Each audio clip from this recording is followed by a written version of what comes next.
um prazer poder partilhar algumas ideias com o senhor e o senhor e com os vossos telespectadores. Isto faz parte. Isto foi dito força de dissuasão. É mesmo isso, é para dissuadir. Qual é o objetivo do senhor Putin? É que nem a Europa nem a NATO intervenham na Ucrânia. Portanto, isto é um assunto, eu sei que é um pouco deselegante dizer isto, não é? Em termos de resolução do problema, é efetivamente um assunto entre a Rússia e a Ucrânia. Naturalmente, nada neste mundo hoje se faz isoladamente. Mas a ameaça do emprego de armas nucleares segue aquilo que é a doutrina russa, que é diferente da doutrina ocidental ou daquela que nós estávamos habituados no tempo da Guerra Fria. Porque no tempo da Guerra Fria, as armas nucleares eram empregos no fim da cadeia da guerra. Da guerra, isto é, do espectro da guerra. Era uma lógica de causa e efeito. E a questão do nuclear era indizível, não é? A questão é, Putin logo nesta fase levanta a carta do nuclear. Porque nós estamos, neste momento, num paradigma novo. Os paradigmas mudam quando muda a realidade ou as teorias que a explicam. A teoria explicativa de todo deste conflito em que estamos a viver, ou esta guerra, que isto é uma guerra, efetivamente, é a teoria dos sistemas. Que nada já não é causa e efeito, não é? Tempo de Laplace, se soubermos onde é que estão as partículas no mundo, conseguimos saber o que é que vai acontecer. E, no tempo da Guerra Fria, e a Estratégia de Segurança Nacional americana, ainda um pouco nessa matéria, considera que os Estados Unidos devem estar prontos para combater dois rivais. Os russos, a partir de 2007, porque temos que compreender esta doutrina que está a ser emprega. A partir de 2007 criaram uma nova modalidade de confrontação com o Ocidente, porque se consideram em guerra com o Ocidente. Uma guerra híbrida. Só que têm uma noção diferente do que é guerra híbrida. E como o orçamento de defesa da Rússia é 12 vezes mais pequeno que o norte-americano, portanto, os americanos são incomparavelmente o grande poder, e aqui o que temos é uma disputa entre a Rússia e os Estados Unidos.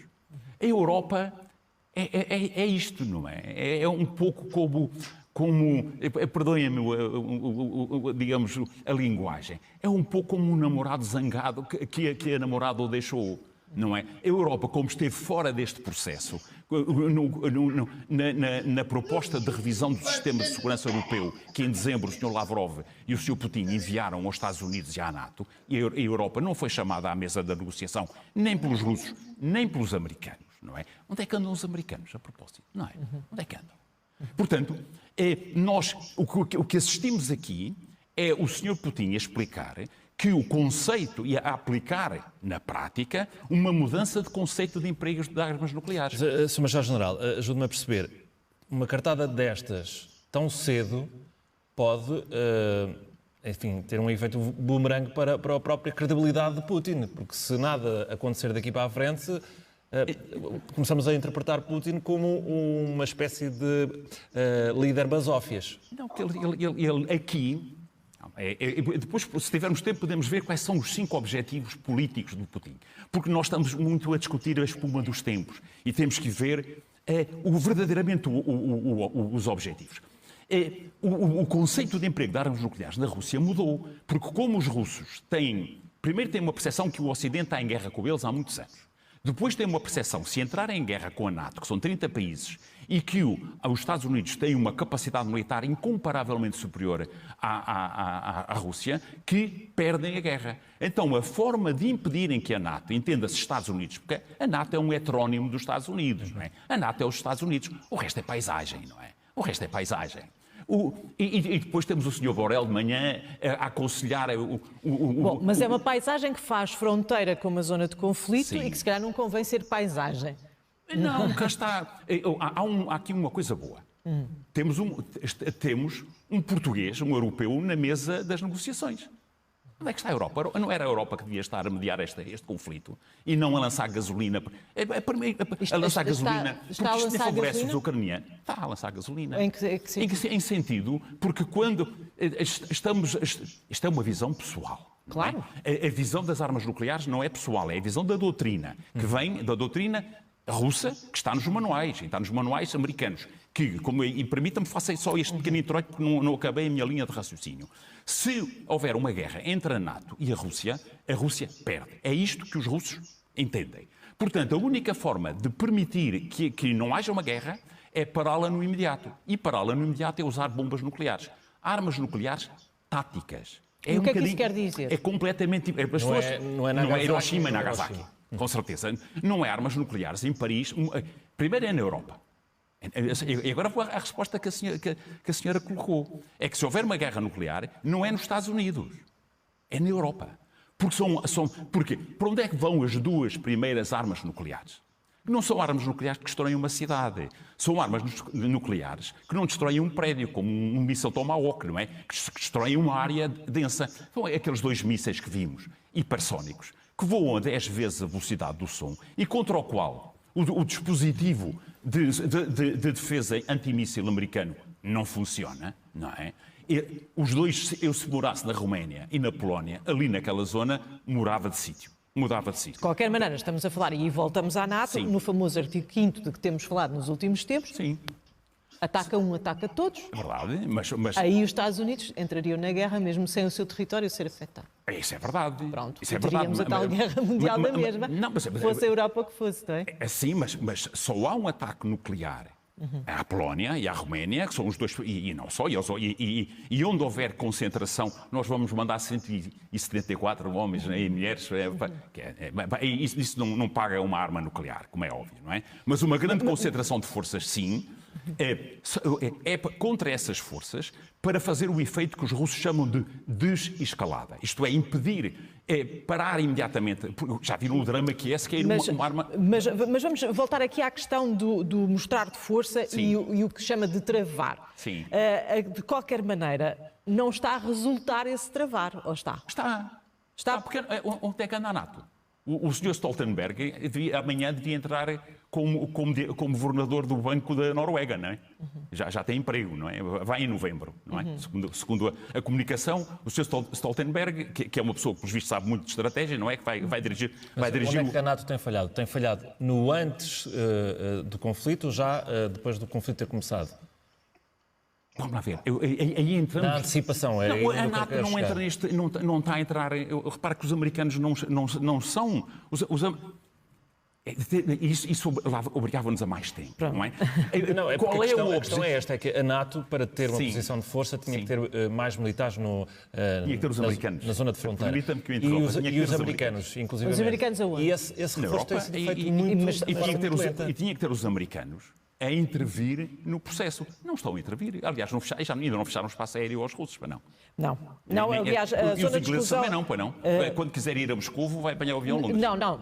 E o espaço aéreo, sim. Agora, o secretário-geral da NATO acaba de dizer que a zona de exclusão aérea na Ucrânia não foi... Não pode fazer. Não pode fazer, porque para fazer... Mas, primeiro... A aviação civil, sim. Mas qual é o avião civil que passa por cima da Ucrânia? Não passa ninguém. Aliás, há uma zona de exclusão aérea na Ucrânia. Sim. Mas é feita pelos russos. Porque é preciso vermos estas questões com racionalidade, não é? Porque há muita emoção no processo, certo. Há muito ruído, há muito fumo, há o risco de uma guerra e há um medo europeu. Não, eu não direi medo. Vamos lá ver. Quem decide a política externa da Europa não são os europeus. Os europeus não decidem nada. Mas esse é que é o drama. Não decidiram nada ou foram muito passivos até ao momento. E menosprezaram... Não só...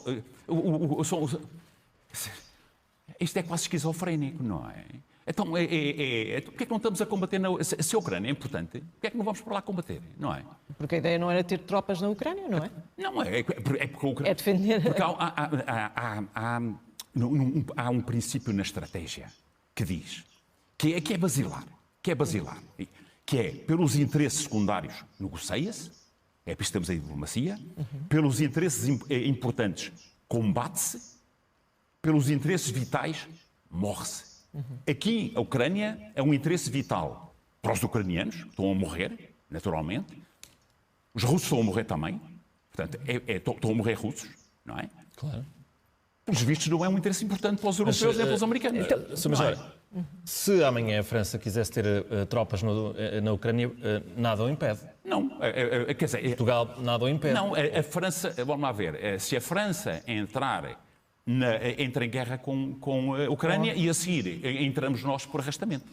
Portanto, a França não entra em guerra porque, não obstante se passa a ideia que o Putin é um louco, quer dizer, não é bem assim, não é? O Sr. Putin é um nadador, é um jogador de xadrez.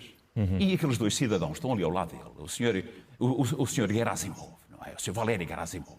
É assim que faz muitos anos. E lá não é como cá, não é? Não é como cá. O Sr. Shoigu é um ministro da Defesa, um homem de barba rija, não é? Foram eles que desenvolveram o modelo de guerras que temos hoje, que é a guerra híbrida. A diferença da guerra híbrida ocidental da russa é que a guerra híbrida russa envolve forças militares. Deixe-me perguntar-lhe a notícia do dia, que são estes contactos e pelos vistos há uma nova ronda de contactos. Sim. Em que ponto é que nós estamos agora? Nós, neste momento, estamos num ponto em que cada uma das partes está a tentar atingir os seus objetivos do terreno. Ou seja, estamos no bom caminho, no seu entender. Havendo negociação, sim. Porque já dizia o Clausewitz, a guerra é a continuação da política por outros meios. Portanto, até o Hitler, não é? Até o Hitler seguia a doutrina de Ratzel, que era uma segunda parte da doutrina do inglês, chamado Mackinder. Mas isso é outro discurso. As operações militares estão no terreno no sentido da definição de objetivos políticos. O grande objetivo político russo, que está aqui a ser discutido, o principal é a neutralidade da Ucrânia. Mas que a Ucrânia não entre para a NATO. Mas vai consegui-lo? Vai, está mais que... Porque não vamos lá combater, doutora, não é? O problema é a suprema hipocrisia. Há gente a morrer na Ucrânia. Gente a morrer. Há 500 mil pessoas a sair da Ucrânia. Há armas a serem entregues a bandidos, não é? Há um país, temos neste momento uma operação, aqui não há bons. Há interesses. Temos neste momento uma operação convencional em curso no terreno, por um exército e umas forças armadas, que dominam o espaço aéreo. Não é? Quando o Sr. Borrell diz, se quiserem mandar aviões, mandem. Por amor de Deus. Não é o Sr. Borrell, ele é engenheiro aeronáutico, não é? Quem é que aconselha esta gente? Não é? Deixa-me só dizer, quer dizer, o espaço aéreo, neste momento, a exclusão aérea é os russos que a fazem. Se entrar lá um avião que não seja russo, é abatido. O controle do Mar Negro é dos russos. Portanto, no terreno, neste momento, o que temos é as forças ucranianas a transitar por uma situação irregular e as forças russas a transitar numa campanha convencional. Nós, felizmente, não é? Também não há muitas imagens, mas não temos visto os lança-foguetes múltiplos, os Grad. Aquilo é uma coisa que dói, não é? E como é que interpreta digamos que, essa timidez da intervenção russa? Não é timidez, o senhor acha que é estratégia? Não sei. Não é. Tem-se dito que o poderio militar é tão grande. Desculpe-me interrompê-lo, não é? Eu nunca tinha sido deselegante. A Ucrânia é também da França e da Alemanha, não é? Eu ouço as pessoas dizerem, com toda a imparcialidade, nós temos que analisar as coisas com frieza, não obstante, eu tenho a minha opinião, naturalmente, mas isso é irrelevante para aqui. A Ucrânia é do tamanho destes dois países. Não se ocupa, ou não se conquista um país do tamanho da França e da Alemanha em 5 dias, não é? E depois é assim, já éramos vivos, não é? Não obstante sejam uns jovens, mas lembram certamente da Segunda Guerra do Golfo, não é? Da primeira, havia jornalistas embedded. Depois a comunidade de jornalistas chegou à conclusão que andou a mostrar aquilo que os americanos queriam. E então, na Segunda Guerra do Golfo, os jornalistas já andaram por sua conta em risco. E até tivemos um jornalista nosso, um brilhante jornalista, que até teve 3 dias preso, foi por forças amigas, até por... Mas aqui... Nenhuma das partes mostra, os russos não estão a mostrar, há muito fumo. Portanto, nós não sabemos exatamente como é que está a decorrer a operação. Sabemos que na zona de Donetsk, na zona de Mariupol, está a decorrer uma batalha forte. Sabemos que há um cerco a Kiev, está a haver um cerco a Kiev tanto da parte de leste como da parte... Aliás, foi o primeiro, é o grande objetivo político. Não obstante, eu estou convencido que o Sr. Zelensky já não está lá. Senão a gente viu na rua, não é? Como vimos anteontem. Sim, já não está lá, está certamente em Lviv. Está certamente em Lviv. Mas isso é normal, ainda bem. Mostra que é um indivíduo de muita gente, não é? Portanto, só para dizer... Então este cerco às grandes cidades é estratégia também? Peço desculpa. Não, O cerco às grandes cidades, sim. Faz parte. Agora, na negociação, vamos nos pôr na negociação. Que até está lá um cidadão português, não é? Está lá um cidadão português. Quer dizer, lá o Sr. Abramovich, não é? É o único... Também não que sabemos muito bem dizem? com que papel. Claro, eu estou a ironizar. Permitam, por favor, no meio deste drama, que tem um pouco de humor. O que é que os russos devem estar a dizer? Devem estar a dizer, ou os meus amigos entregam Donetsk e Lugansk e reconhecem a independência de Donetsk e Lugansk e reconhecem a anexação da Crimeia, ou nós continuamos. E neste momento, a parte ucraniana o que está a dizer, ou vocês retiram, ou a gente faz-vos a vida negra e faz-vos emboscadas e tudo quanto é esquina, não é? Portanto, ou entramos numa guerra, digamos, que demorará uma eternidade e que os russos não querem, não é esse o objetivo, não é? E o país fica destruído e saem 5 milhões de habitantes de lá. E é isso que devíamos estar preocupados. Era a negociar, não é? A União Europeia devia estar ali a negociar, a mediar. E não, quer dizer, está a matar G3, não é? Mas, de qualquer maneira, essas questões estão em cima da mesa. Mas, Jorge General, obrigada pela sua presença aqui. E vamos de imediato ao encontro dos nossos enviados especiais a Lviv.